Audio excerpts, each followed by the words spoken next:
Sore Kak. Hai. Aku pengen nyapa satu-satu deh. Ini udah ada narasumber kita hari ini nih. Namanya Mbak Femi. Halo Mbak.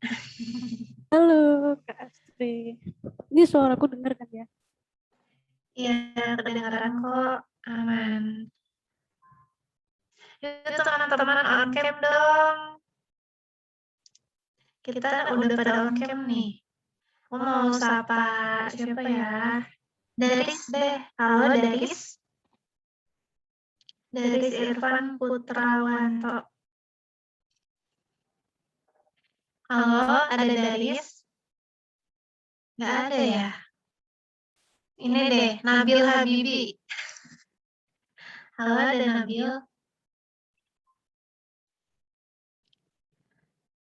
Ini suara aku kedengeran ya?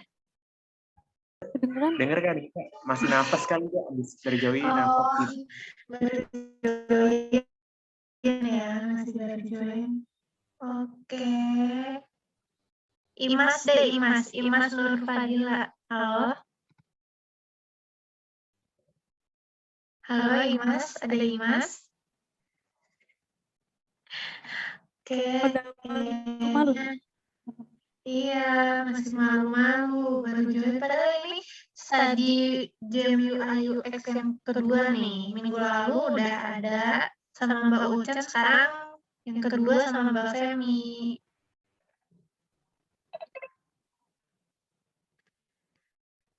Ayo dong teman-teman, on cam atau on mic? Aku panggil siapa ya? Ini coba deh. Faiz Nurbudi, Faiz Nurbudi. Halo, ada Faiz? Ada Faiz Nurbudi. Tengah ini deh, Heriawan Wisnuyana. Halo? Malu-malu semua. Malu semua ini kayaknya on mikrofonnya semuanya kayaknya bermasalah ya. Oke, kalau gitu udah ada 35 orang nih. Boleh mau langsung dimulai mungkin Kak Femi? Oke, aku langsung nge-share screen aja ya. Boleh.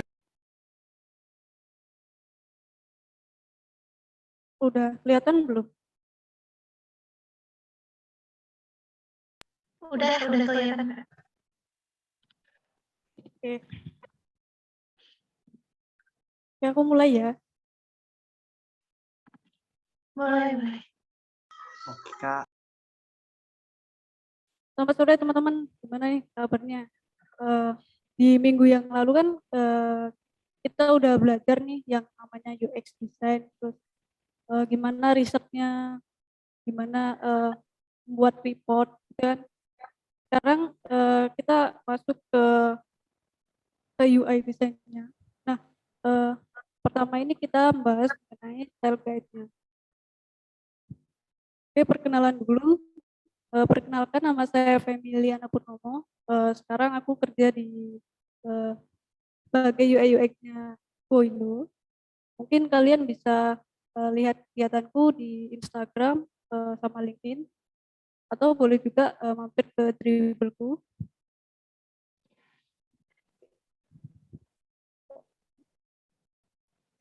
Langsung aja nih. Kali ini apa sih yang akan kita pelajari?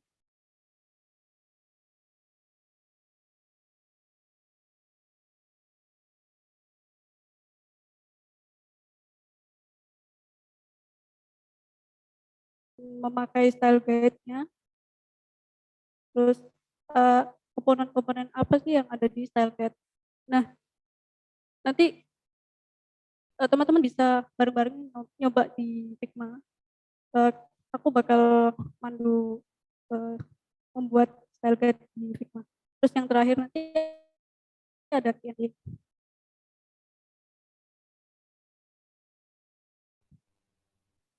Oke, yang pertama nih, sebentar. Apa sih style guide ini? Jadi style guide ini berisikan standar atau prinsip dan aturan-aturan yang dapat membantu desainer itu bisa secara konsisten membuat desainnya itu. Jadi bisa bekerja secara lebih efisien lagi. Jadi isi dari style guide ini lebih ke standar ya, atau acuan gitu, acuan dan aturan, lebih singkatnya seperti itu. Terus keuntungan dari style guide ini yang pertama ada konsistensi bisa terjaga. Jadi setiap desain yang dibuat jadi misalnya desainer A mau buat button warnanya biru misalnya. Nah, di style guide ini konsistensi. Terus yang kedua ada workflow-nya menjadi lebih cepat. Dimana tiap pengerjaan desain itu bisa lebih cepat kalau pakai style guide ini. Terus yang ketiga, desainer bisa lebih fokus ke solusi. Jadi setelah membuat style guide ini, desainer tuh bisa fokus ke solusinya. Jadi bisa mengatasi permasalahan yang ada. Terus yang membantu developer dalam mengimplementasikan kode. Jadi setelah kita mendesain ya kan, kita punya style guide. Jadi kita sangat membantu developer sekali dalam mengimplementasikan kodenya.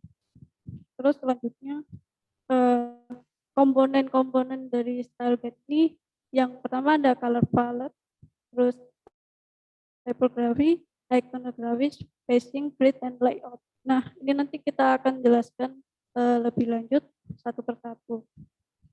Di sini ada color palette. Color palette ini merupakan koleksi warna yang digunakan untuk memberi batasan pilihan warna yang akan digunakan dalam desain. Pastinya kan di dalam desain itu ada warna primary, sekunder, dan lain sebagainya. Nah, di sini bisa digunakan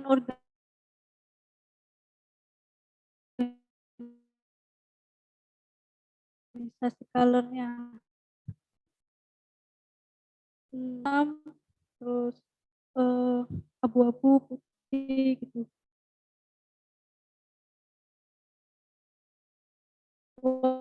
Warna yang tampak semua atau bias.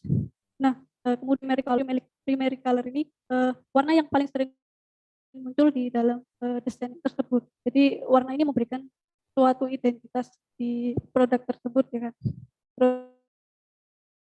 Terus ada secondary color, di sini warna yang dapat memberikan variasi. Jadi variasi ini bisa dapat menonjolkan sebuah produk yang menunjang dari warna primary color-nya. Nah, warna sekunder ini sifatnya opsional. Terus yang terakhir ada semantic color. Di sini semantic color ini warna yang dapat mengkomunikasikan tujuan tertentu. Di mana warna ini membantu pengguna dapat menyampaikan pesannya secara tertentu.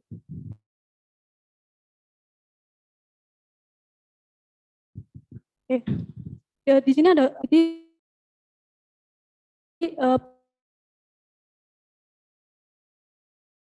pemilihan warna yang satu warna aja, pemilihan warna satu warna aja yang sifatnya ciri khas dari desain atau sebuah produk itu.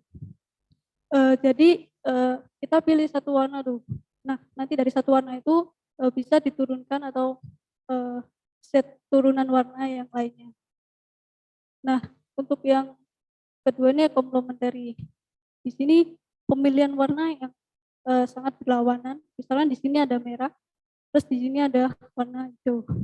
Nah, komplementari ini sifatnya nanti kontras, sehingga nanti bisa memberikan turunan warna yang misalkan ini merah ya, ini hijau, memberikan turunan warna masing-masing. Terus yang ketiga ada analogus, ini pemilihan warna yang secara berdampingan. Jadi misalkan di sini ada warna merah, terus yang tengah itu warna oranye, dan yang ketiga ini warna kuning. Jadi pemilihan warna ini secara berdampingan. Dan setelah itu bisa dicari turunan warna dari ketiga warna ini. Terus di sini ada triadik. Triadik di sini tuh hampir sama sih dengan yang split complement. Tapi dia ini pemilihan warnanya berdasarkan segitiga sama sisi. Jadi di sini ada merah misalkan, di sini ada hijau, terus di sini ada warna biru. Nah, untuk yang split complement ini juga hampir sama dengan yang triadik, namun di sini ada warna yang hampir berjauhan dengan yang ini. Sorry. Jadi di sini bentuknya segitiga sama kaki. Terus yang terakhir ini ada tetradik. Jadi bentuknya pemilihan warna dengan bentuk yang di 4. Di sini komplementari ya, hampir sama dengan komplementari, tapi ada 4 warna. Terus yang selanjutnya ini ada color accessibility, di mana ketika memilih warna itu pastikan warna yang kita pilih itu bisa nyaman kalau dibaca. Jadi salah satunya seperti ini ya. Ini tulisan. Ini bacanya warna merah, tulisannya warna biru. Nah, untuk kontras ini tidak nyaman kan kalau dibaca. Nah, kalau yang bacanya biru dan tulisannya warnanya putih ini bisa dibaca secara jelas gitu. Nah, nanti kita bisa belajar menggunakan kontras checker. Tapi kita pembahasan lebih dahulu. Nah, nanti aku juga kasih beberapa link dan tips untuk memilih color palette. Di sini ada macam-macam website penyedia generator online. Terus yang selanjutnya ini ada tipografi, di mana tipografi ini tentang penggunaan tulisan agar bisa dibaca dengan jelas dan bisa dapat memberikan informasi yang jelas dan dapat dilihat dengan jelas. Tipografi ini melibatkan gaya font, kemudian tampilan dan struktur yang bertujuan untuk menimbulkan emosi. Nah, yang paling penting itu yang ini, menyampaikan pesan tertentu kepada pengguna akhirnya.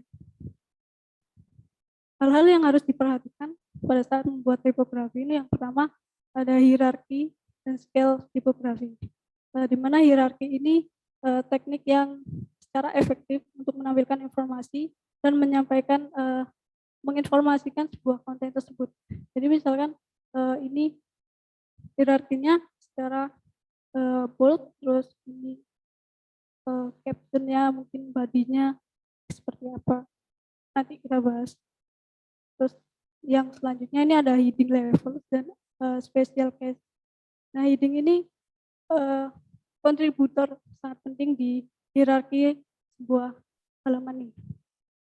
Jadi hierarki ini ada yang size-nya berapa, kita lihat ukuran weight-nya berapa, reguler atau medium atau bold, seperti itu sih. Terus selanjutnya ini ada properties. Yang pertama ini ada line spacing. Nah, di sini line spacing itu jarak vertikal antar teks dalam suatu paragraf. Kira-kira kalian bisa lihat nggak ya? Nah, kalau yang ini tuh jarak antar paragrafnya tuh sangat berdempetan. Nah, yang paling bagus itu yang paling tengah, karena jarak antar teksnya itu bisa bisa memberikan informasi yang jelas. Kalau yang ketiga ini sangat berjauhan, jadi teks yang kalimat yang diinformasikan itu mungkin belum bisa dipahami karena sangat berjauhan. Yang kedua ini ada letter spacing. Bedanya line spacing sama letter spacing itu letter spacing ini jarak per hurufnya. Jadi kita juga memberikan jarak space pada huruf itu yang benar kayak gimana. Terus yang ketiga itu alignment. Pasti kalian udah tahu alignment itu seperti apa. Jadi alignment itu menempatkan beberapa kalimat atau teks yang sebelah kiri atau sebelah kanan. Terus justified atau center. Nah, yang keempat ini ada text color dan kontras. Jadi di setiap teks itu juga ada warna yang harus diperhatikan ya. Karena juga warna ini juga memainkan peran kunci dalam tipografi ini. Terus yang kelima ada white space. Nah, jika spasi putih nggak seimbang atau white space ini nggak seimbang, maka teksnya akan sulit dibaca. Kayak seperti yang tadi itu jaraknya sangat jauh atau jaraknya sangat berdempetan seperti itu. Oke. Selanjutnya dia ada license. Yang perlu diperhatikan font yang digunakan itu kalian harus tahu nih. Fontnya itu personal use, commercial use, dan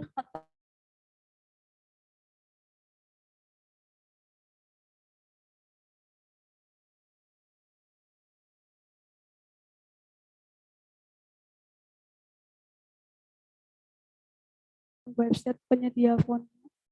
Jadi nanti kalian bisa mencari font yang benar, dan ini aku kasih tips memasangkan font. Oke, kita lanjut aja. Yang selanjutnya ini ada iconography. Jadi icon ini merupakan bagian penting juga di dalam desain atau pengalaman produk. Biasanya tuh icon ini dapat membantu menavigasikan lebih cepat. Jadi nggak hanya teks yang misalkan ini home. Jadi icon ini juga membantu menavigasikan dengan cepat.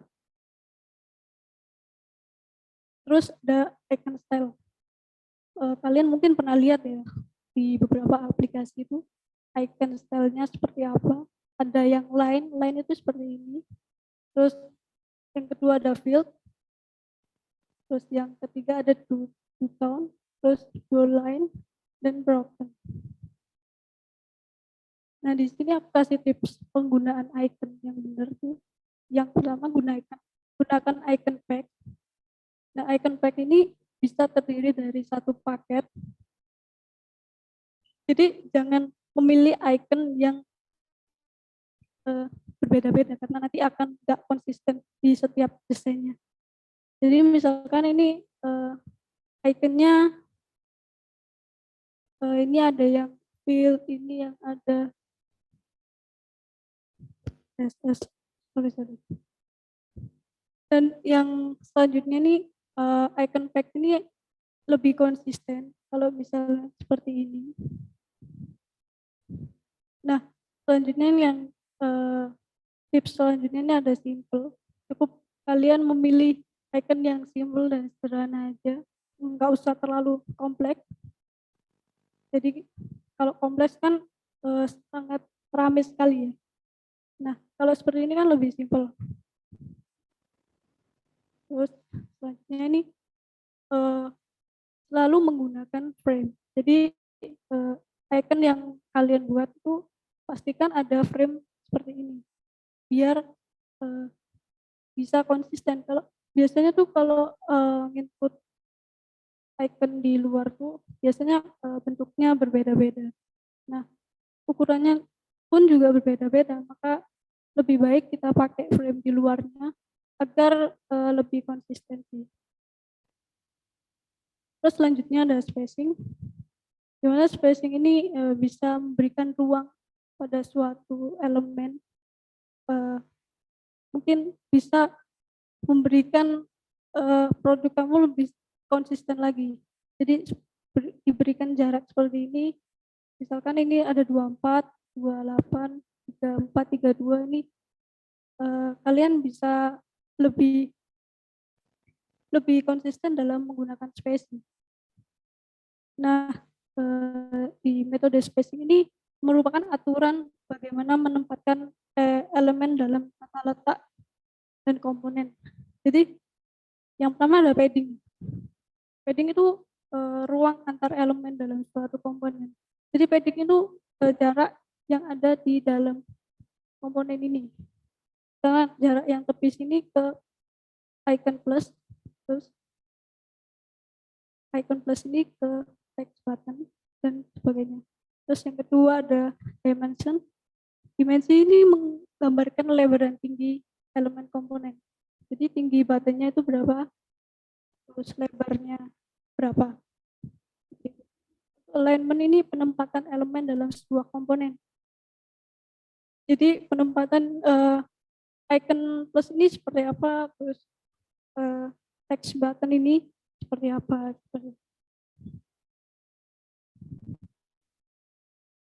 Nah, secara umum sih dalam di dunia desain UI UX itu testing itu menggunakan sistem kenaikan yang genap. Misalnya 4, 6, 8 seperti ini. Ada 8 pixel, 16, 24, 34, 40. Nah, untuk yang ukuran ini, nah nanti kita belajar gimana memberikan spasi yang benar di setiap komponennya. Nah, misalnya nih tinggi garis tombol diharapkan memiliki ketinggian tambahan yang sama di setiap desain. Jadi kalau misalkan di style guide-nya ukurannya bukan yang 8, 6, 4 gitu, mungkin nggak konsisten ya. Kita harus membuat spacing yang benar dan nanti bisa terlihat lebih menarik, lebih cantik desainnya. Terus ada grid. Grid di sini membantu para desainer itu menyusun kontennya. Jadi grid ini merupakan garis vertikal atau bisa juga garis horizontal biar bisa membantu desainer tuh lebih rapi dalam melakukan desainnya. Nah, untuk grid anatomi sendiri ini bisa dilihat ya. Untuk kolom ini yang warna merah nih. Nah, ini kolom yang warna merah, terus ada gutter itu yang jarak antar kolom ini, terus kemudian ada margin ini jarak antar tepian kanan dan kiri. Nah, untuk contohnya itu grid seperti ini sih. Di dalam website mungkin ada grid yang menggunakan 12 kolom. Nah, jadi contohnya seperti ini. Nah, kalau yang ini, yang merah ini, dia menggunakan 2 grid, yang grid horizontal sama grid vertikal. Dia menggunakan grid sebagai acuan untuk masing-masing konten yang ada di sini. Terus selanjutnya, nah misalnya ini kolom grid. Nah di sini aku kasih gutter 20 px, 20 px gitu. Nah nanti itu kita akan membuat seperti ini sih. Jadi di sini ada marginnya berapa? Misalkan marginnya 32. Di sini kolomnya 12. Nah, untuk kolom itu tergantung dari si desainernya mau kolomnya berapa. Enggak harus 12 sih. Terus di sini ada tipe grid yang hierarchical grid. Nah, untuk hierarchical grid ini dia menyesuaikan apa yang akan disampaikan secara utama di misalkan ini yang paling besar. Nah, ini akan disampaikan secara menonjol di sini. Terus yang kedua ada di sini bawahnya dan seperti itu. Oke. Selanjutnya ini seberapa penting sih grid itu digunakan? Nah, untuk grid ini yang pertama peletakan konten dan layout menjadi rapi. Nah, di sini grid ini membantu desainer untuk meletakkan kontennya menjadi lebih rapi. Terus yang kedua adalah lebih konsisten dalam menentukan jarak antar konten. Jadi kalau kita pakai grid itu bisa lebih konsisten lagi sih dalam menentukan jarak antar kontennya. Terus yang ketiga mempermudah developernya. Jadi grid yang kita pakai itu bisa mempermudah developer untuk mengoding. Jadi ada kan kalau website misalkan 12 kolom.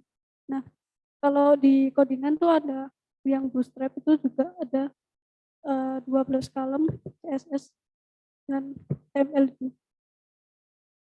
Kalian juga harus bisa menyesuaikan dengan kebutuhan developernya.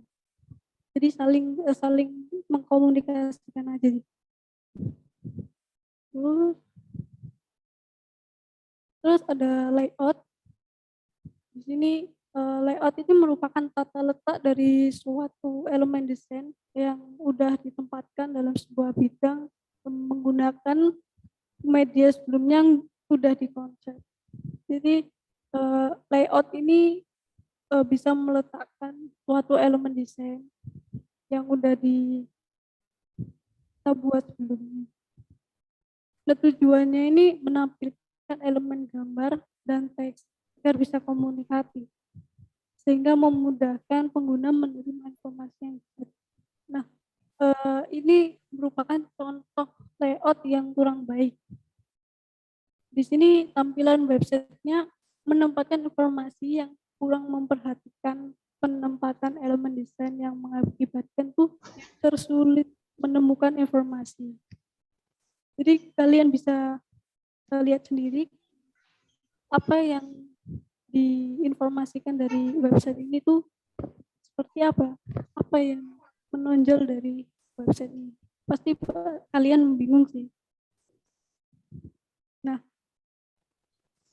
layout ini ada beberapa jenis.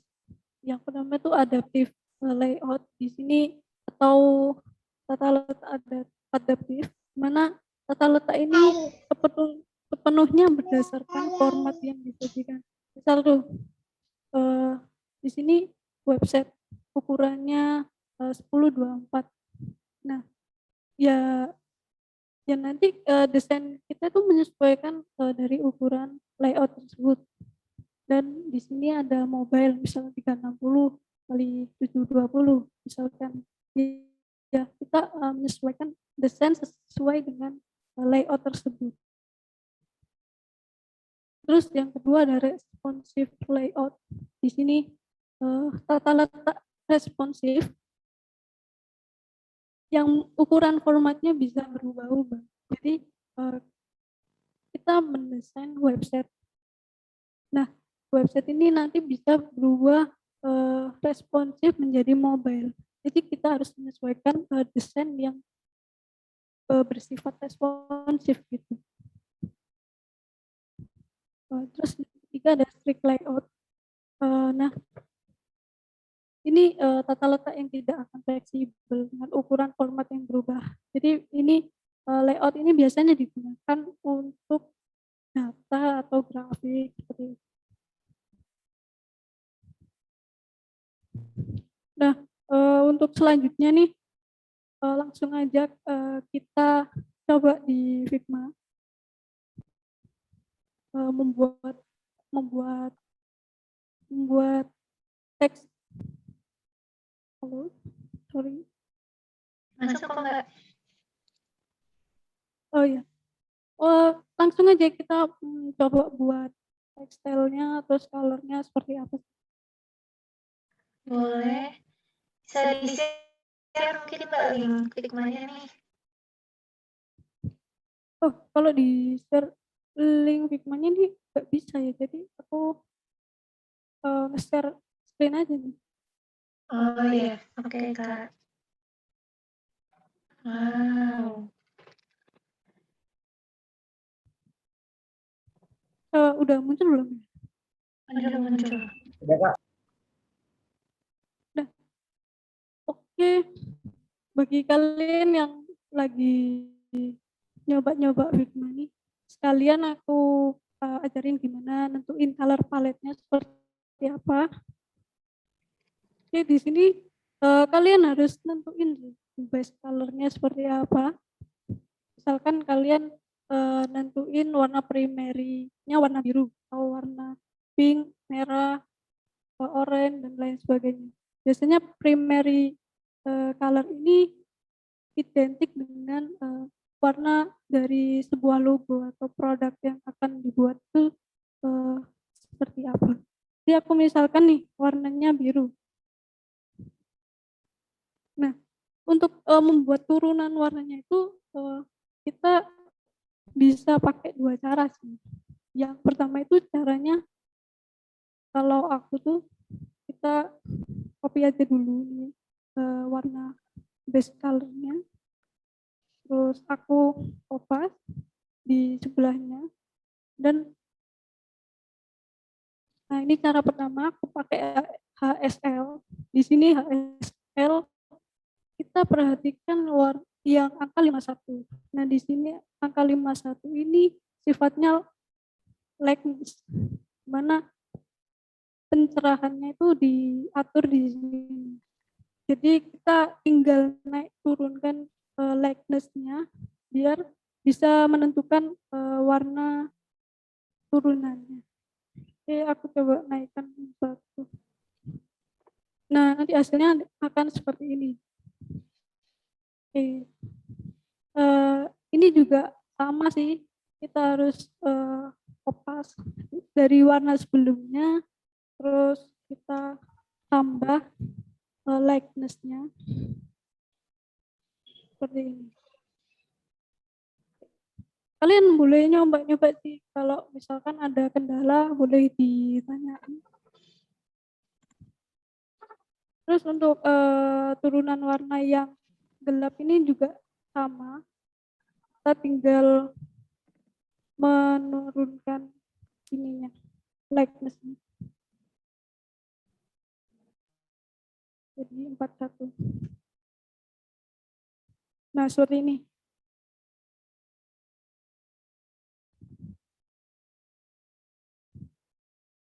Mungkin dari kalian ada yang mau ditanyain sambil kita belajar?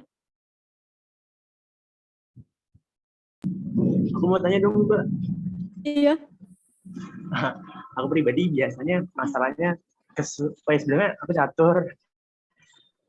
Aku pribadi meskipun juga di bidang tapi cukup kesulitan nih tentang warna ini. Any tips kalau misalnya nentuin base color dulu deh. Kalau misalnya gimana sih nentuin color gitu ya? Bukan start di warna itu, tapi kayak gimana sih kalau bisa start di warna itu? Gitu. Iya, pasti banyak yang bingung ya. Kita mulai nyari warna itu gimana gitu ya maksudnya. Halo?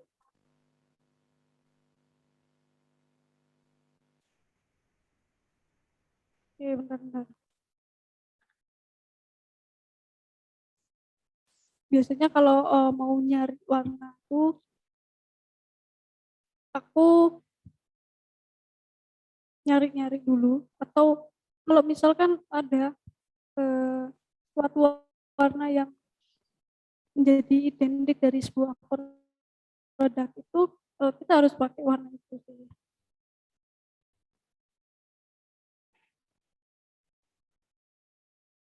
Kira-kira kelihatan nggak ya? Linknya Kak? Atau akses halaman ya? Ini ya, masih di aku buka. Oh, bentar.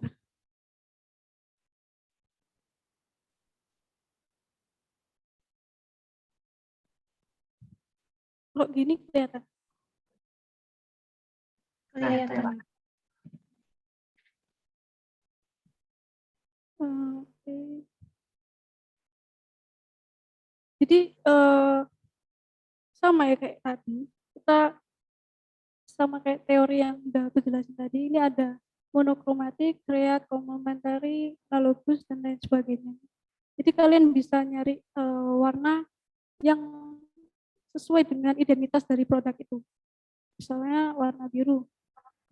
Kita ambil warna biru yang ini. Nah, di sini ada turunannya. Gitu. Atau mungkin kalian bisa lihat-lihat lagi di referensi website yang lain.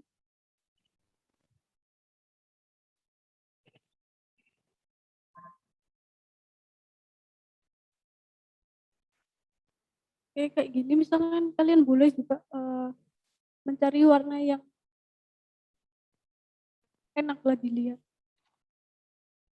Kalau misalkan menentukan warna yang paling baik itu tergantung dari apa yang diminta oleh klien, atau misalkan produknya kalian itu identitasnya identik warna apa gitu. Tergantung brand juga ya. Brandingnya benar. Misalkan ini lebih ke generate sih. Kalian juga bisa mengenerate warna-warna yang seperti ini.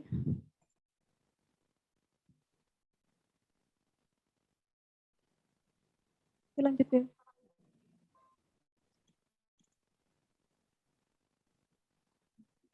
Bentar.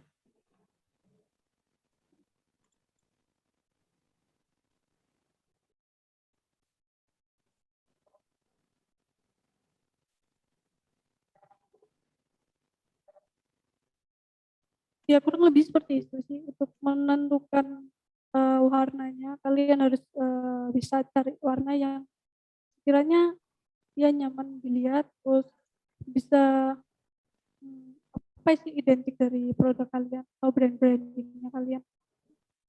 Seperti itu sih.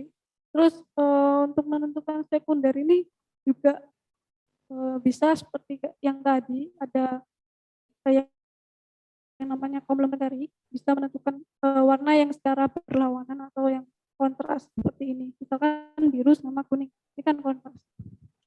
Nah, untuk mencari turunannya ini tadi juga sama sih.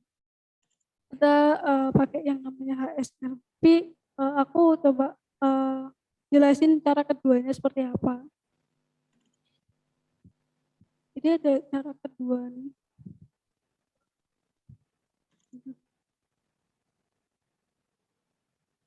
Nah, aku copy ya warna itu, terus aku ini. Nah, ini ada generator untuk mencari turunan warnanya. Kita tinggal kopas saja di sini. Nah, terlihat turunan warnanya ada yang 0% sampai 100. Oh iya, untuk ini mungkin kalian bingung ya untuk yang keterangan 10, 30, 50, 60, 90 itu merupakan naming aja sih.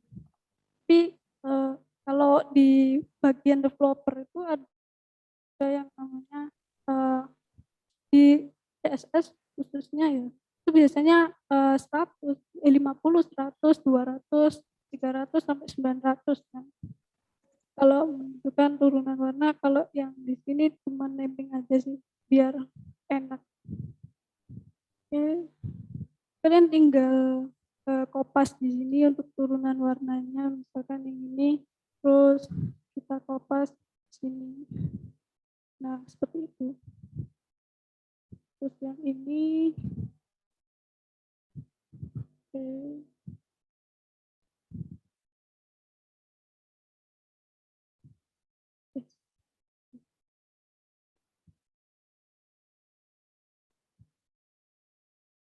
Jadi nggak enaknya itu kalau pakai generator online atau di website itu kita harus gonta-ganti tab gitu. Untuk yang netral warning itu sama kalian boleh pilih salah satu cara yang tadi. Kalau aku menurutku enakan yang pakai ASL sih. Tapi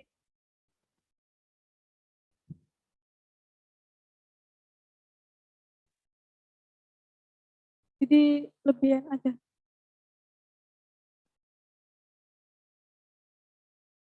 Untuk warning, test, error itu hampir sama. Nah di sini kalau kalian mau menamai atau memberikan nama di colornya itu, kalian bisa coba cari di link ini, project name that color. Jadi misalkan kalian punya warna biru ini, nah ini namanya apa? Pasti kalian cari warnanya apa. Misalkan ini warnanya cornflower blue. Misalkan aku kopas yang warna ini merah. Nah ini namanya carnation. Kalian boleh taruh nama itu di bawah sini. Itu sih. Terus untuk yang tipografi ini,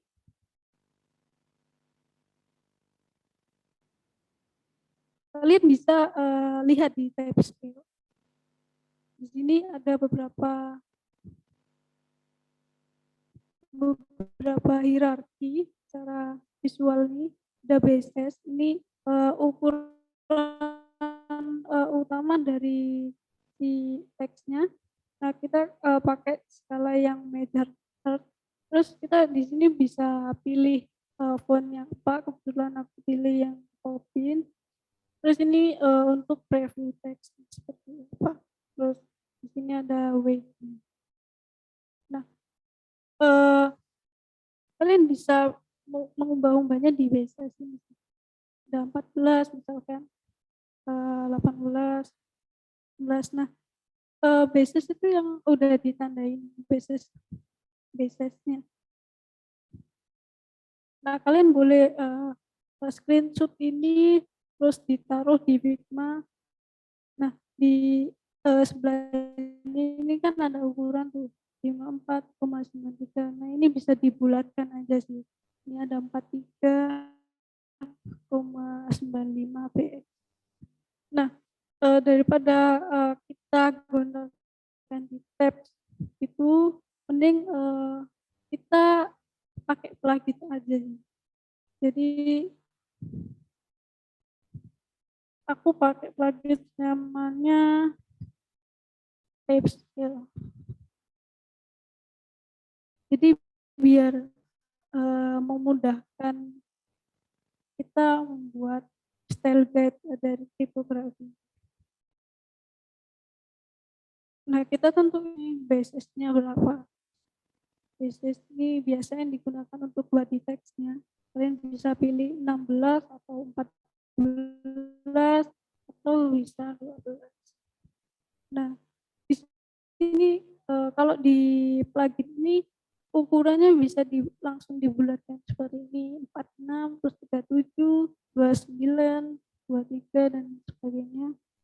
Nah, untuk skala ini kalian bisa atur skalanya berapa, terus line height-nya. Nah, seperti ini sih. Untuk yang round values ini kalian bisa lihat perbedaannya ada di pembulatan angka pikselnya. Kalau dia strip ini, dia akan membulatkan angka itu. Oke, berhubung aku udah buat ini, langsung tadi bisa langsung di generate, nanti jadinya seperti ini. Nah, heading 1 ini ukurannya 61. Nah, dari generator yang tadi aku biasanya ubah lagi sih. Jadi aku buat lagi di sini di sebelahnya. Sini aku pakai font yang Roboto. Nah, aku sendiriin tuh Roboto yang reguler, terus medium, sama bold dan sebagainya misalkan. Nah,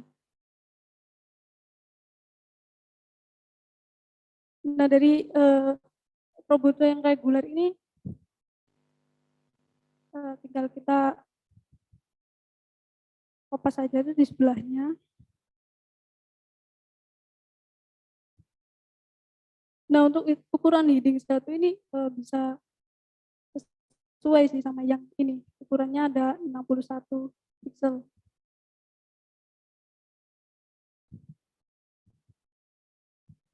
Nah, kita tinggal ubah fontnya ini jadi yang medium.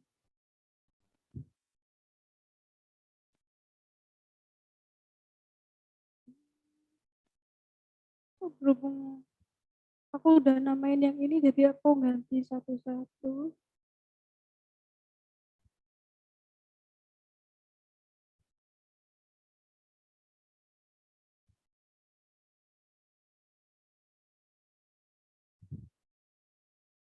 Mungkin kalian bisa coba nih buatnya. Terus untuk penamaan dari setiap teksnya ini, kalian bisa ke sini, menu yang di kanan, paling kanan. Terus kalian bisa klik yang titik 4 ini.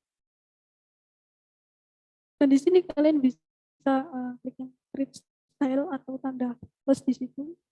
Kita beri nama heading 1/medium. Soalnya kita lagi buat yang Roboto medium. Kalau yang reguler kita udah buat. Jadi nanti untuk tekstilnya kurang lebih jadinya seperti ini.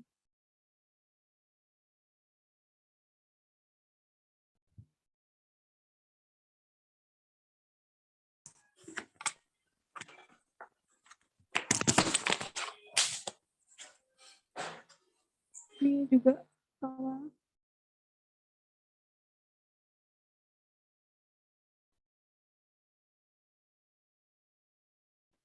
Pakai spasi.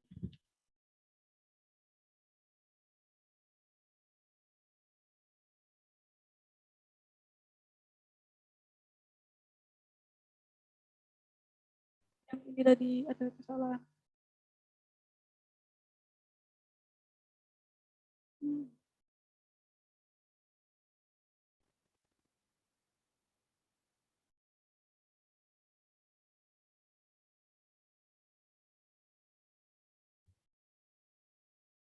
Nanti munculnya bakal seperti ini sih. Jadi heading 2, misalnya heading 1 nanti ada regular sama medium. Ini juga berlaku di bold juga. Misalkan 3 aja deh.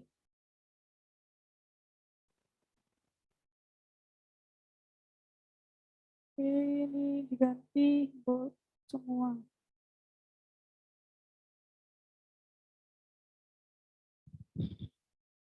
Heading 1.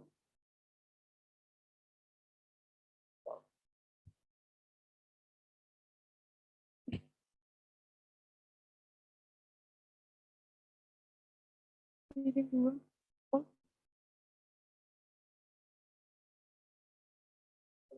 Ini heading 3. Nanti jadinya seperti ini. Jadi di setiap heading itu ada pilihan reguler atau medium, terus ada bold juga. Jadi kurang lebih sih seperti itu untuk buat tekstil atau tipografi di style guide. Ini sebenarnya sampai yang caption tapi mungkin kita langsung aja sih next. Untuk spacing di sini secara umum ya. Kalau dari aku sendiri itu biasanya membuat kelipatan 4. Kalau di teks style guide ini kita buat seperti ini aja sih di style kayak kotak atau rectangle, terus kita beri ukuran 4x4, terus ini ada 8x8, jadi kita tahu jaraknya itu seberapa ini. Kalau untuk pengimplementasian sih nanti jadinya seperti ini. Nah di sini kan ada rectangle atau kotak nih. Kita cari tahu spacing jarak antar keduanya itu gimana. Nah di sini aku beri jarak 24 ke sesama tepian. Terus jarak ke judul ini ada 32. Terus judul ke body text ini ada 32. Nah, dan ke sini juga 32. Sama ya. Tapi coba kalian teliti lagi deh. Kira-kira ada kesalahan nggak di spacing ini? Mungkin ada yang bisa jawab. Apa yang salah dengan spacing ini? Mungkin spacing-nya Kak. Gimana? Spacing judulnya. Ini kenapa?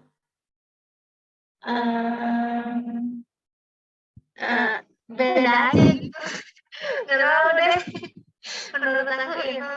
Kalau menurut teman-teman apa?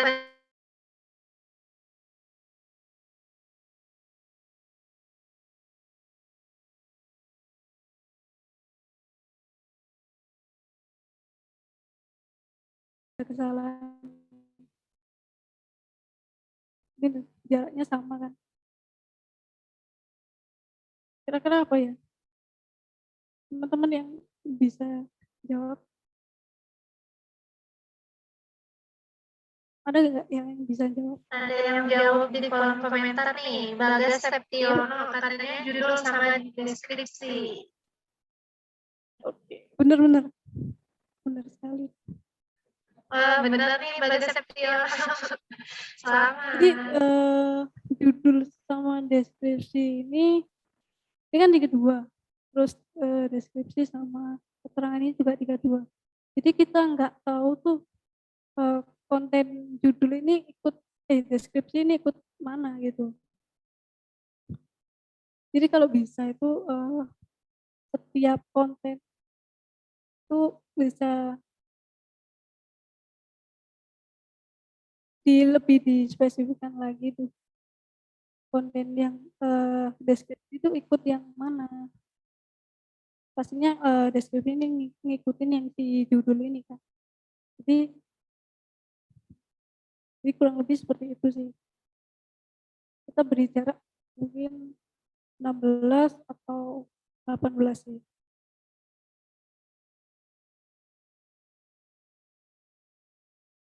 Jadi informasi yang disampaikan tuh bisa jelas gitu. Kalau gini kan udah lumayan tuh. Jadi deskripsinya itu ngikutin yang di judul ini. Terus ini ada grid di sini. Nah untuk yang grid website ini, aku contohin ya website dulu ya. Nah untuk website ini biasanya tuh aku pakai 12 kolom atau 12 kolom.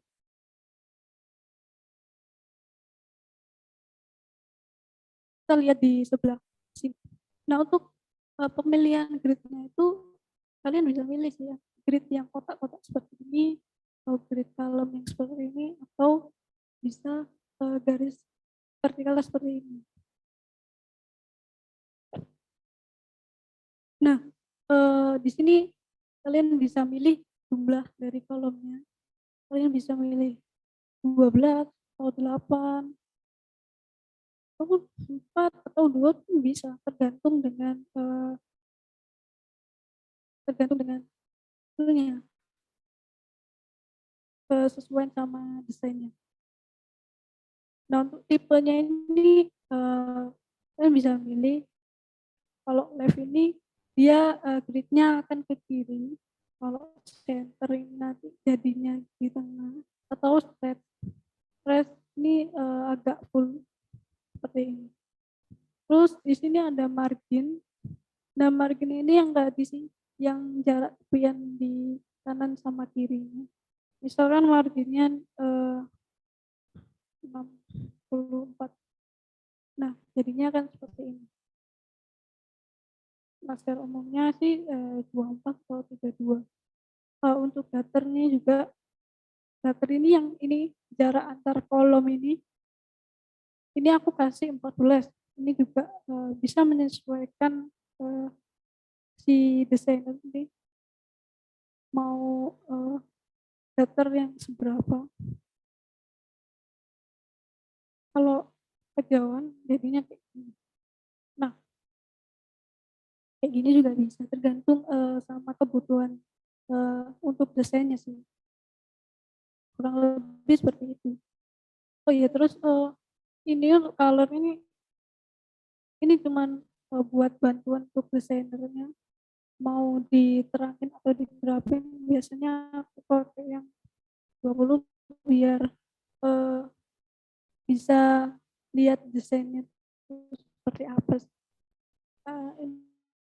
Ini yang tadi yang aku pakai yang tipe center. Nah, ini untuk width ini panjang dari ini kolomnya. Misalkan aku tambahin 120. Nah, kolomnya ini akan bertambah panjang seperti ini.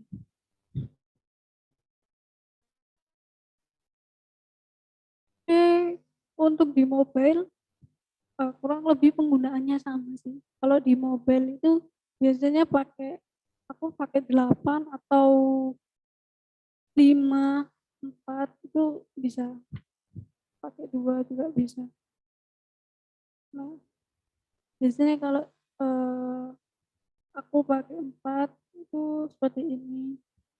Tergantung kebutuhan sih. Nah, ini juga aku pakai 5. Kalau center nanti kalau jadinya seperti ini. Kalian sesuaiin aja panjangnya. Oke sih. Terus untuk grid udah. Terus selanjutnya ada icon. Nah, untuk icon ini kalian bisa milih icon pack atau icon yang sekiranya tuh bentukannya sama. Jangan icon yang berbeda-beda. Misalkan ini aku udah ada nih icon yang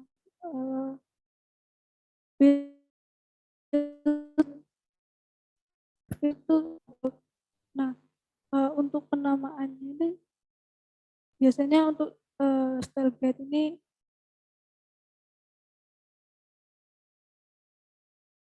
penamanya seperti aku coba di sebelahnya. Oh, kasih nama naming icon.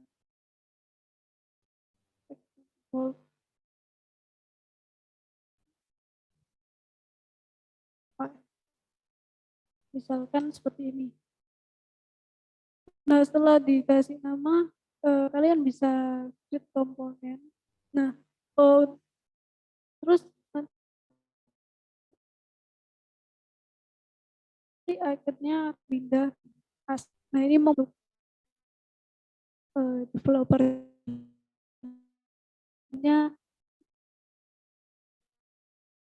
cari aset icon button ini. Nah, untuk penamaannya sama tadi kita icon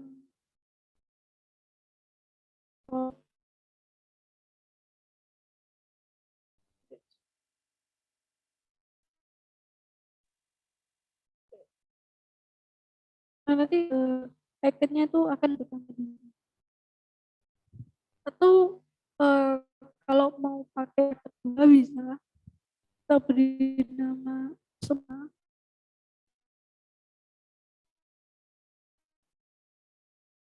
Sabrina Mas hotline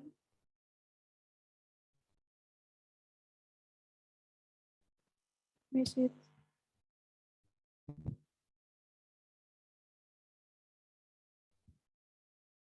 Coba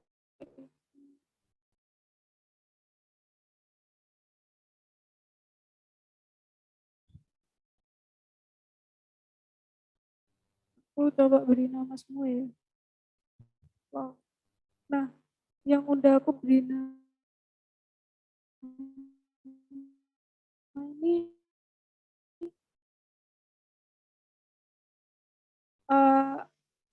aku grup lagi yang namanya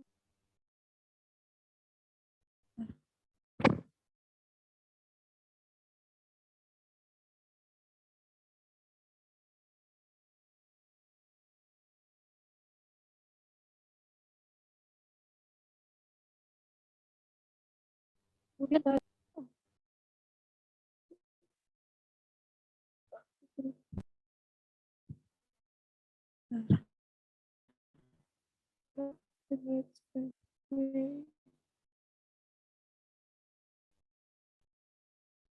oh, sebenarnya belum masuk.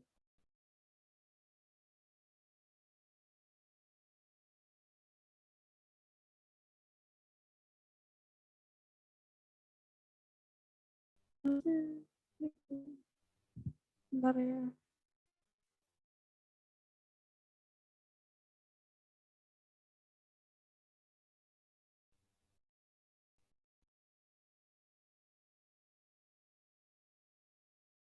Gak bisa.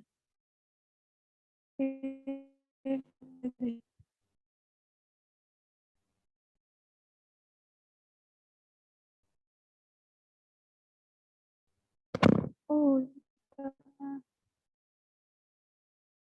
ya kurang lebih itu sih.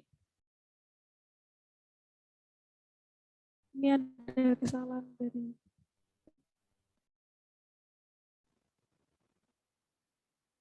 mungkin ada yang tanya-tanya deh. Mari aku benerin ini.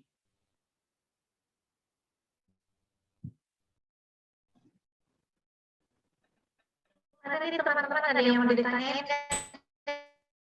nih kali ini.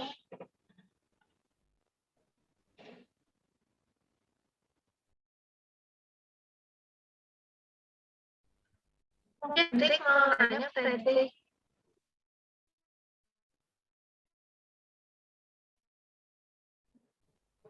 Tanyain nih.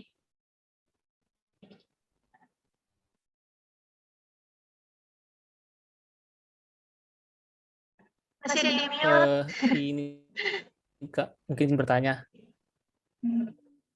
Mungkin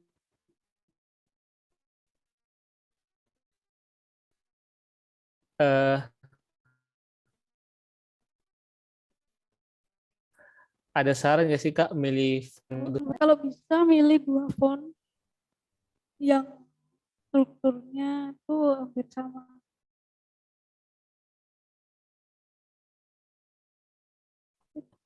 Apa ini?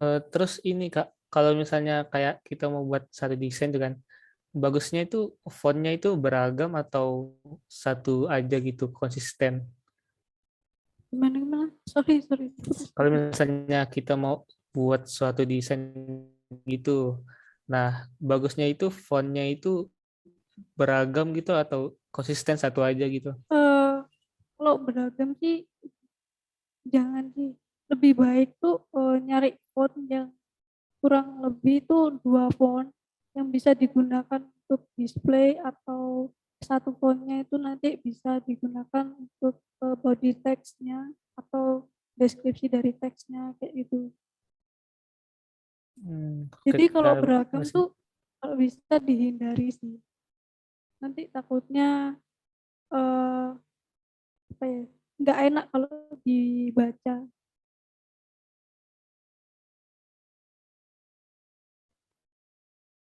Pertanyaan lain? Tadi kan ini sharing tentang jangan banyak ngomong. Nah, tapi kalau misalnya preferensi sorry sendiri nih. suaranya. Oh, oke. Oke, tadi kan Kak Femi bilang kalau misalnya font tuh jangan banyak-banyak. Nah, kalau saya nanya preferensi dari Kak Femi sendiri terhadap font. Kayak biasanya Kak Femi pakai apa sih gitu? Kalau apakah font tuh efek juga platformnya kan? Misalnya mobile tuh, nggak pernah pakai mobile kalau yang ini. Kalau web tuh aku sukanya pakai ini. Kalau referensi sih biasanya yang umum digunakan ya itu ada Roboto, Popin, terus Montserrat, terus DM Sans itu juga bisa. Kalau digunakan untuk website atau mobile tuh tergantung sesuai kebutuhannya aja sih. Mintanya dari klien atau mintanya dari ownernya tuh seperti apa, PM-nya tuh seperti apa. Kalau bisa sih jangan yang aneh-aneh, terus lihat juga dari struktur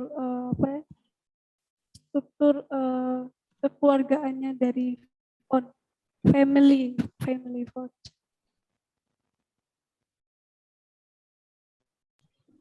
Oke, Thank you. kurang lebih sih kayak gitu.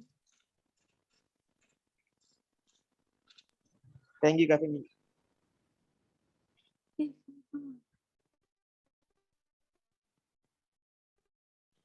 Itu sangat penting sih. Jangan asal comot font orang gitu. Kita harus tahu font ini berbayar atau enggak atau free kayak gitu. Mungkin ada pertanyaan lain? Saya Kak mau nanya untuk yang pembuatannya yang adaptif layout itu pembuatan strukturnya itu gimana Kak ya? Kalau adaptif itu dia menyesuaikan sama ukuran layoutnya dia. Jadi kalau misalkan websitenya ukurannya segitu, misalkan 1024, kita harus menyesuaikan desain yang 1024 itu, layout yang seperti itu. Nggak bisa responsif, ya cuman stuck di situ aja gitu. Sama sih kayak mobile juga, kalau adaptif layout itu juga seperti itu sih. Kayak ada saran-sarannya nggak kalau cara membuat adaptif layout itu gimana supaya bisa yang ke website, ke mobile gitu Kak? Ada sarannya atau enggak dalam pembuatannya itu? Kalau adaptive layout ya stuck di situ aja sih. Jadi kalian buat dua layout, yang pertama website sama mobile. Jadi dua layout itu sih. Kalau misalkan kalian pengen amannya tuh ya pakai yang responsive layout biar nggak kerja dua kali.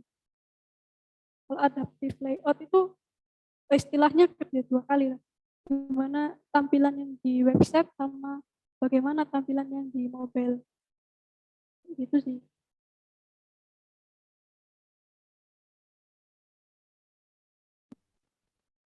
Jadi kalau responsif itu kita hanya cuma satu bikin website doang ya Kak. Yang ke mobilnya itu tugasnya yang developernya ya Kak ya. Iya benar. Kita yang bisa. Kalau di responsif itu bisa pakai satu desain. Misalkan website nih, tampilan websitenya seperti apa, nanti dibikin auto layoutnya itu menjadi ke mobile seperti apa. Jadi gitu sih. Kalau di responsif enaknya gitu, bisa pakai satu desain terus di auto layout kan ke mobile.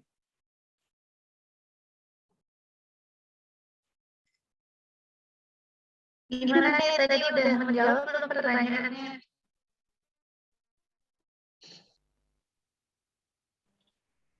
Kak. Oke. langsung masuk ke sesi Q&A kali ya Kak Femi Iya, sekarang nih. Boleh siapa nih yang mau tanya? Ada yang mau nanya? Boleh raise hand ya. Kalau nggak ada yang nanya, aku yang tanya. Boleh. Oke Kak, aku pengen nanya nih. Jadi kan aku tuh pernah nyoba buat UI UX di Figma buat tugas kuliahku. Nah itu tuh pas jadi warnanya tuh oranye terang gitu kan di laptop tuh oranye terang. Tapi pas aku cek di HP tuh malah kayak lebih tua gitu. Nah itu biar kayak apa yang aku lihat sekarang sama yang di HP apa yang ada di komputer sama yang di HP sama tuh gimana sih gitu tips and triknya. Aku kayak emang mataku yang salah kan apa device atau gimana gitu Kak. Iya, kadang aku juga pernah ngerasain itu sih. Sampai sekarang pun juga. Soalnya apa ya? Itu tergantung dari kontras dari HP-nya juga, RGB dari HP sama laptop kan berbeda-beda sih. Mungkin warnanya tuh terlihat beda gitu. Di laptop kontras banget, di HP tuh lebih terlihat gelap. Untuk tips and triknya apa ya? Mungkin kalau bisa dilihat di HP aja sih. Lebih enaknya kayak gimana?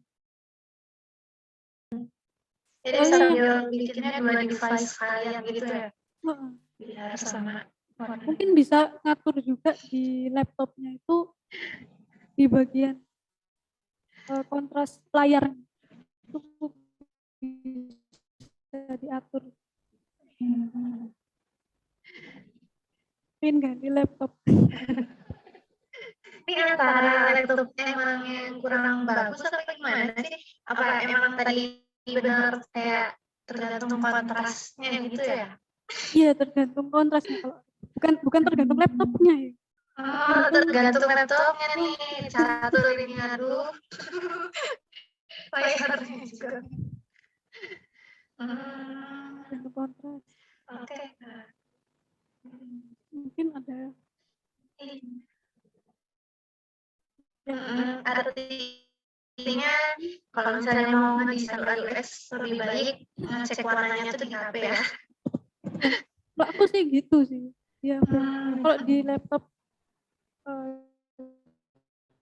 itu kadang lebih kontras gitu. Oke Kak, makasih. Mungkin ada yang mau tanya lagi dari member-member. Ada yang mau tanya? Ini ada yang raise nih. Real. Cek. Halo Kak Femi. Halo. Aku pengen tanya dong. Jadi kalau aku pas desain di Figma itu sih kadang bingung gitu di tipografinya. Kayak pakai misalnya ini tulisan ini tuh harusnya itu heading berapa, terus yang ini tuh harusnya tuh pakai yang body atau apa. Nah itu mungkin bisa bagi tips and trick nggak sih Kak Femi tentang tipografi itu. Kayak tulisan ini tuh harusnya tuh pakai yang heading atau apa gitu. Headingnya tuh heading berapa gitu. Makasih Kak. Kalau tips and trick untuk tipografi itu kalau di style guide itu harus kita buat semuanya dulu biar kita tahu tuh ini cocok untuk heading berapa, terus ini untuk heading berapa kayak gitu.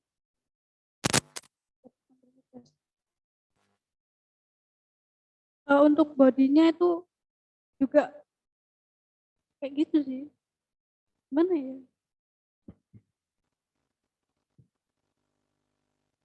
Halo? Iya Kak, dengar Mungkin Masuk Kak. mungkin bisa dijelasin lagi maksudnya yang kayak gimana tuh? Jadi kayak kan tadi yang di share sama Kak Femi kan ada banyak kayak tipografi kan Kak. Kayak misalnya ini heading 1, misalnya heading 1, heading 2, heading 3. Nah, biar tahu nanti pas desain itu sebaiknya kata-kata ini tuh pakai heading berapa itu mungkin ada tipsnya nggak sih Kak? Soalnya aku kadang gitu bingung gitu nerapin di apa sih tipografinya itu Kak. Kayak gitu. Bingung ukuran headingnya gitu kan? Ini Ya, yang cocok yang seberapa pakai heading. Oh, oke. Jadi aku tergantung kebutuhan kamu sih mau dilihat dulu hierarki dari kesatuan konteksnya itu tadi. Kontennya tadi misalkan ada judul tadi tuh. Judulnya itu kalian pakai heading 4 atau heading 5. Terus di bawahnya ada deskripsi yang itu pakai body tag ukurannya 14 mungkin. Ya kita lihat juga sih dari hierarki visualnya itu seperti apa, hierarki tipografinya itu seperti apa. Jadi kalau bisa itu jangan terlalu gede, jangan terlalu kecil juga. Dilihat dulu hierarki dari setiap konteks kontennya itu tadi.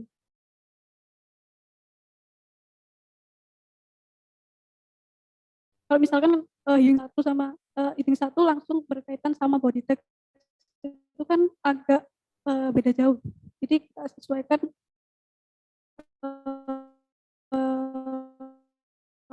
ukuran body text misalkan 14. Jadi kita pilih ukuran heading yang di atasnya 14 gitu. Misalkan seperti itu. 14 mungkin body text-nya 14, mungkin judul atau heading-nya itu bisa 16 atau 18 kayak gitu sih.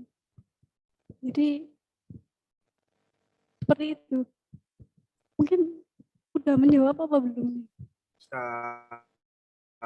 Percaya Pak Femi. Terima kasih atas tips and trik. Oke. Mungkin ada teman-teman yang lain kalau milih heading itu gimana bisa show apa, jadi kita saling belajar di sini. Aku mau nanya dong, Pak ini. Boleh? Agak personal sih tapi. Jadi lebih dengan apa namanya? Apa ini sebagai UI designer aja. Dulu KPMI kuliahnya gimana ya Pak? Apakah align desain gitu? Aku kuliahnya sistem informasi sama sih. Oke, kayak kita nih berarti. Oke. So ini kan kayak apa namanya? Dulu ada sampai sekarang tuh kayak gimana? Cerita. Pernah sempet nyasar dulu atau enggak gitu kan, terus kayak apa namanya belajarnya gimana gitu. Boleh. Nanya aja ceritanya gitu, barangkali teman-teman lagi ngerasa nyasar gitu atau kayak bingung. Sebenarnya nggak usah apa. Udah sih Kak. Oke. Sebenarnya kalian nggak usah bingung sih kalau kuliah salah jurusan atau apa. Sebenarnya di teknik informatika atau sistem informasi itu banyak sekali pekerjaan yang bisa digeluti sih. Contohnya kayak UI UX designer ini. Atau mungkin kalian juga bisa UX researcher atau UX design dan mungkin UX sekarang juga lagi banyak. Aku dulu sih sama kayak kalian belajar ngoding gitu. Terus dari semester 1 sampai semester 5 itu ya semester 4 atau 5 itu udah ngerasa bosan dan berat karena tugasnya itu ngoding setiap hari sampai begadang gitu. Ya udah kan dari kecil aku juga suka desain sih. Jadi aku memilih untuk menggeluti UI UX design di semester 4. Karena aku udah tahu kalau UI UX ini itu mendesain dan meriset segala sesuatu gitu sih. Jadi dari situ aku ngikut lomba seperti lomba di UGM, IPB dan lain sebagainya itu aku ngikutin. Jadi dari situ aku punya banyak pengalaman di UI UX design. Seperti apa? Seperti itu sih kalau dari pengalamanku. Jadi jangan kalian ngira salah jurusan atau apa, karena memang benar-benar di teknik informatika atau sistem informasi itu banyak sekali pekerjaan yang bisa kalian geluti. Seperti itu. Mungkin ada yang tanya apa gitu. Terima kasih Kevin. Nanti aku nanya lagi dong di sini. Tunggu ada satu lagi orangnya gitu. Gimana? Abis ini nanya, nunggu orang lain nanya dulu, habis itu Oh. nanya lagi. Masa langsung aku lagi Oh. gitu. Gimana nih, ada yang mau nanya lagi nggak nih teman-teman? Jadi selama kuliah tuh kalian kalau bisa tuh ngikut lomba kayak gitu, yang bisa meningkatkan skill kalian. Tadi Itu sih share nih, ini ada yang Raisa nih Kak, Syam Hafiz. Oke. Boleh? Permisi Kak, mau tanya. Iya, silakan. Jadi apa ya? Aku itu lagi bingung sih sebenarnya. Soalnya semester 5 ini kan maksudnya ya tugasnya itu aku sendiri udah ngerasa lumayan berat lah. Jadi kayak maksudnya lumayan berat itu mungkin aku kurang percaya diri sih. Maksudnya di bagian ngoding pun itu aku kayak udah nge-stuck gitu. Jadi kayak pengen nyari pelarian, misalkan pengen belajar desain, tapi aku sendiri tuh nggak punya basic desain. Nah, kemarin itu emang udah ada niatan sih, maksudnya buat pengen belajar Figma. Cuma aku nggak tahu, maksudnya hal apa sih yang harus dipelajarin dulu kalau misalkan benar-benar kita nggak punya basic desain. Soalnya kalau aku mikir gitu, kan di semester 5 ini di teknik informatika sendiri itu kan ada pemrograman web. Nah, itu kayak komposisinya sendiri pun aku nggak ngerti. Maksudnya kayak kalau gambar tuh bagusnya taruhnya di mana, terus judul itu ukurannya itu berapa, misalkan dalam pixel. Nah, terus untuk isinya sendiri itu juga berapa, aku juga ngerti. Nah, jadi kayak udah nggak ngerti komposisi yang pas gitu loh. Misalkan untuk contohnya buat web yang bahas apa optimal apa ya, maksudnya gak kebesaran, gak kekecilan juga. Nah, itu jadinya udah bingung gitu loh. Maksudnya kayak pemrograman web sendiri itu kan maksudnya lumayan menarik lah pembahasannya itu. Tapi yang bikin aku nggak percaya diri itu ya itu karena aku nggak ngerti masalah komposisi tadi. Nah, pengen belajar ke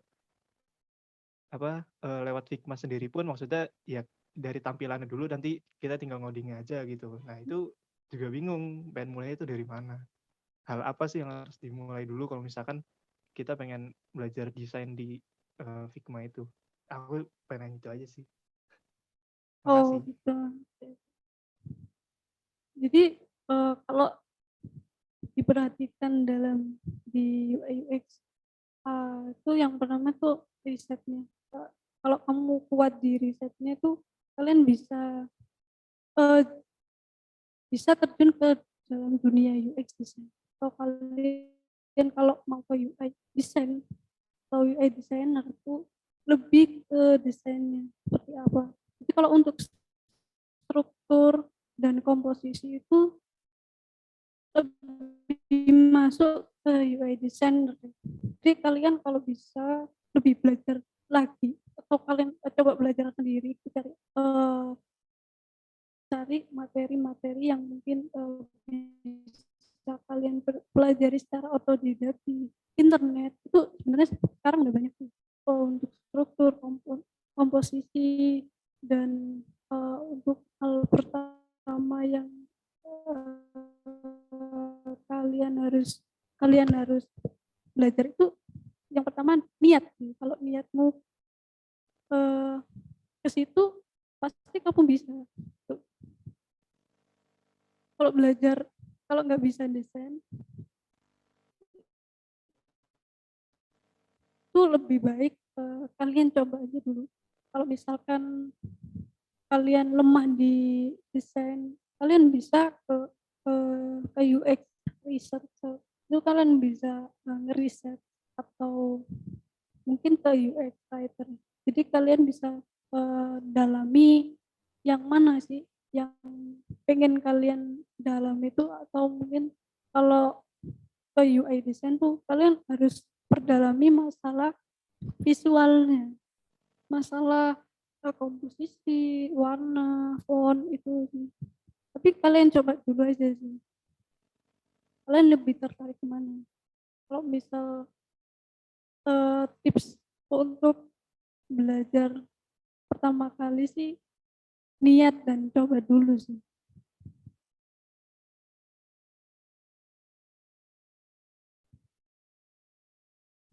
Gimana, mungkin ada sanggahan dari Mas Fis?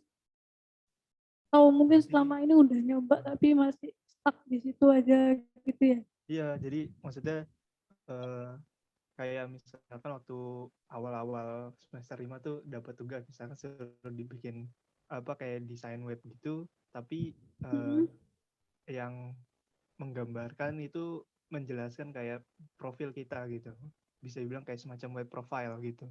Nah itu karena aku benar-benar nggak ngerti apa-apa, jadi tuh bentuknya tuh kayak ya cuma warna apa backgroundnya, terus tulisannya ya amburadul, maksudnya nggak keurus gitu loh, maksudnya nggak kesusun rapi. Nah, terus ngelihat yang lain bagus tuh kayak coba apa bikin kayak gitu ya, coba tiru kayak gitu. Nah tapi ujung-ujungnya malah jadi kayak ngestak gitu kalau cuma bisa niru gitu. Nah jadi kayak bingung gitu harus belajar apa lagi kalau misalkan cuma bisa niru. Itu sih paling Kak. Kalau bisa sih apa ya, kamu belajar nyari-nyari referensi gitu, mungkin kalau struktur warna itu kayak gini tuh cocok nggak sama desainnya, atau mungkin komposisi yang seperti ini tuh gimana.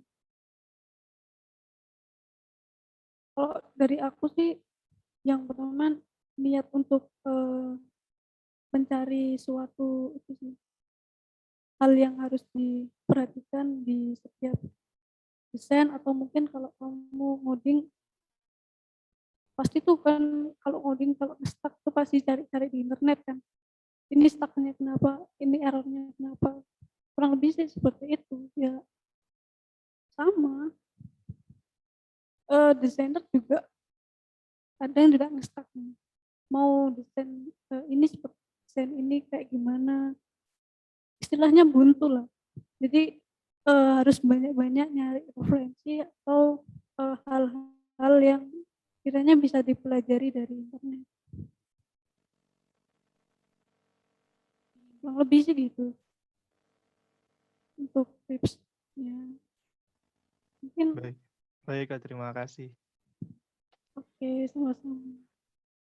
Oh iya, senyambungnya tadi yang pertanyaan Desel, itu kita nanti di next meeting, di next study jam yang ketiga tuh ada agendanya, yaitu duplikasi desain landing page. Nah, nanti pas di duplikasi desain landing page ini mungkin bisa membantu kegalauan Xiao buat desain web ini.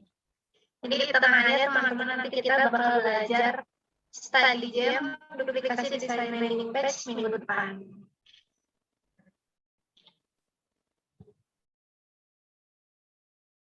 Oke. Selanjutnya mungkin ada yang mau nanya lagi nih ke Kak Femi sebelum foto bersama nih. Yang mau tanya lagi? Atau tadi Catur mau tanya tuh? Aku doang boleh. Oke. Tapi ini apa namanya, ini sih kalau aku nanya agak nyari pengalaman aja, nyari insight pengalaman gitu. Boleh. Oke. Kak sendiri karir di pekerjaan ya. Kalau di pekerjaan kuliah udah lumayan banyak Aduh, kayaknya perlu banyak belajar nih. Perlu tips kontak nih, tipin kontak nih kalau misalnya aku udah selesai ini. Boleh. So, apa namanya? Misal nih, kita kan kayak mutusin gitu buat ke ambil karir ke UI UX nih. Nah, dari KPMI sendiri nih,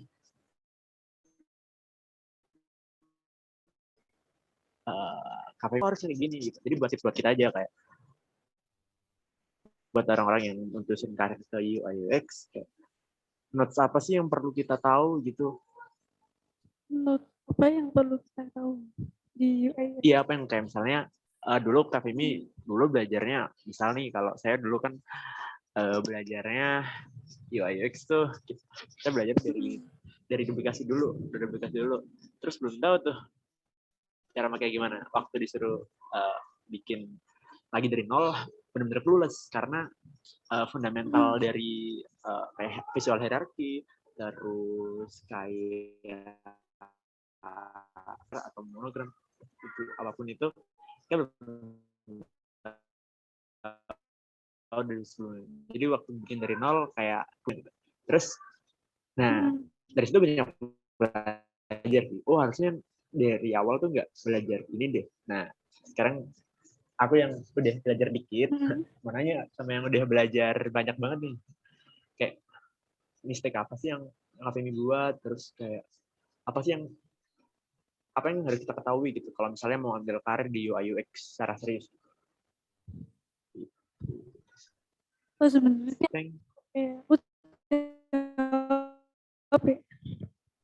sebenarnya di karir UI UX tuh lebih ke menjawab permasalahan atau kita membuat solusi yang ada dari desain itu. Jadi aku dulu juga sama sih, saya catur buat desain itu duplikat atau apa. Tapi dari duplikat itu kita memodifikasi lagi, kayak ATM lah, amati tiru modifikasi. Jadi dari lebih sering ke situ, jadi lebih ke apa ya, lama kelamaan tuh akhirnya jadi belajar juga sih untuk fontnya seperti apa, warnanya itu kayak gimana, terus strukturnya itu kayak gimana. Dengan sering belajar, tetap belajar terus, lihat referensi di website. Kalau yang harus diketahui untuk masuk atau terjun ke karir UI UX designer itu, yang pertama yang paling utama itu gimana sih desainmu itu bisa menjawab permasalahan yang ada gitu. Itu yang paling penting sih.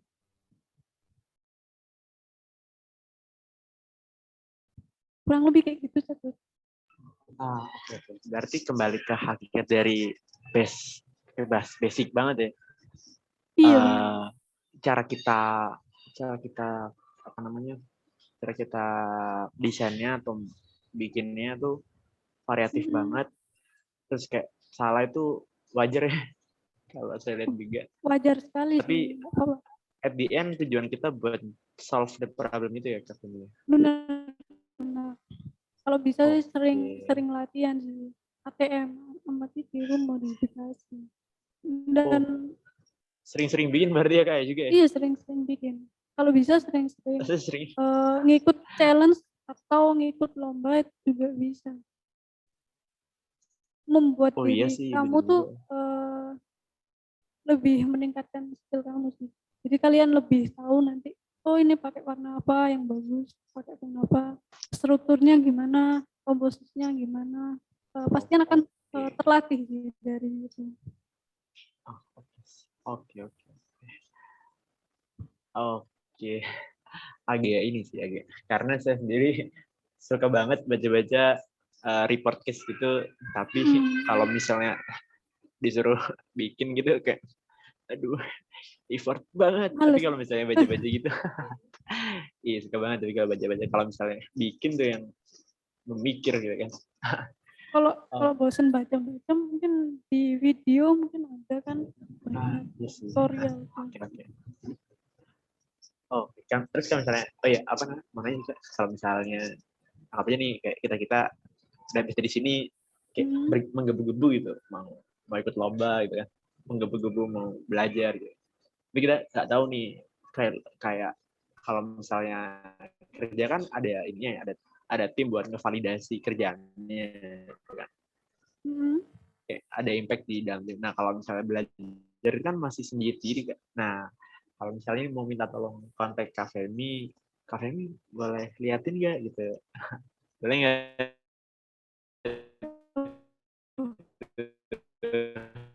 Oke. Boleh. Oh, aku bantu ngetik di ke sini. Instagramnya aku kebetulan hafal nih. Apa nih Instagramnya Kak? Kan udah disebut tuh di. Oh ini nih, family. Ya, ini boleh teman-teman followan sama Kak Femi. Mungkin kalau Oke, thank you Femi. Mungkin biasanya nyari feedback itu kan ya bisa sih nge-reach aku di Instagram. Oke, thank you Femi. See you soon waktu di DM juga sih. See you soon. Thank you. Mungkin ada pertanyaan lain? Ya teman-teman ada yang tanya lagi nih, bisa langsung raise hand.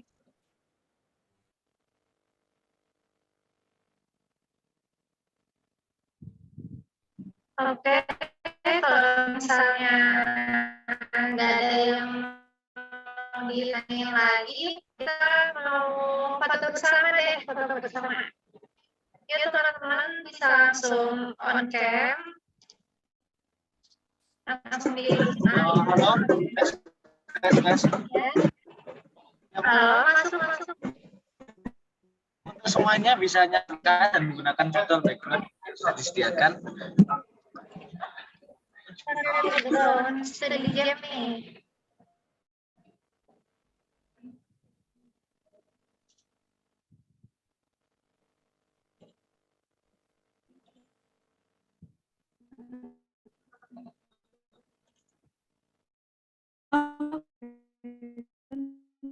Yuk, yang belum nyalakan kameranya yuk.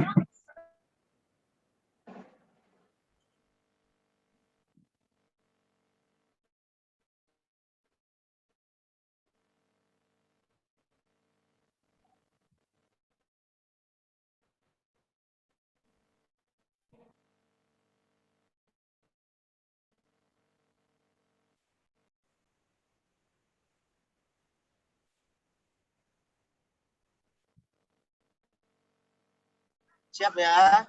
1, 2, 3, tahan.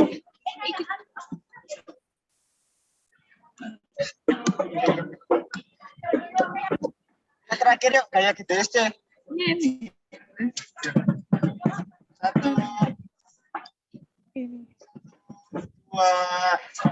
3. Oke, terima kasih semuanya. Terima kasih Kak Femi. Thank you Kak Femi. Terima kasih Kak Femi. Terima kasih. Terima kasih teman-teman.